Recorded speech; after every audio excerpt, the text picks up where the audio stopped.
नमस्कार मित्रों, इतिहास में मामा का अहम किरदार रहा है, चाहे वो श्री कृष्ण के मामा हो या फिर दुर्योधन के मामा। दोस्तों, आज हम बात करेंगे शकुनी मामा की। दोस्तों, शकुनी मामा को महाभारत का मुख्य पात्र माना जाता है। शकुनी मामा को लोग दुष्ट, कुटिल और धूर्त मानते हैं, क्योंकि उन्होंने हर बार दुर्योधन को गलत राह बताई, जिस कारण महाभारत का युद्ध हुआ। शकुनी मामा को महाभारत का खलनायक भी कहा जाता है, क्योंकि महाभारत युद्ध होने में शकुनी मामा की अहम भूमिका मानी जाती है। शकुनी दुर्योधन के मामा, गंधारी के भाई और धृतराष्ट्र के साले थे। उन्हें गांधार राज भी कहा जाता है। शकुनी मामा दुर्योधन को हमेशा ही कुटिल चाल चलने के लिए प्रेरित करते थे। इतना ही नहीं, शकुनी के कारण ही पांडवों को भी जुआ खेलने पर विवश होना पड़ा। शकुनी चौरस, जुए में माहिर खिलाड़ी थे। पौराणिक समय में जुए ताश के पत्तों ये नहीं बल्कि चौरस से खेला जाता था, जो कि लूडो की गोटी के समान हुआ करता था।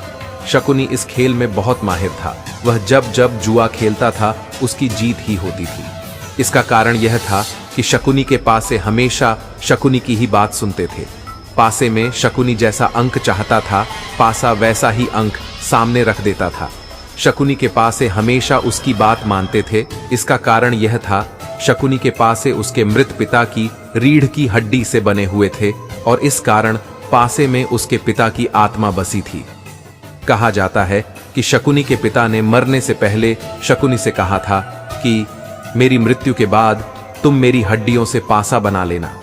मेरी हड्डियों से बने पासे हमेशा तुम्हारी बात मानेंगे और जीवन में तुम्हें जुए में कोई हरा नहीं सकेगा। इसलिए शकुनी अगर पासे को 6 कहता तो पासे में 6 अंक ही आता।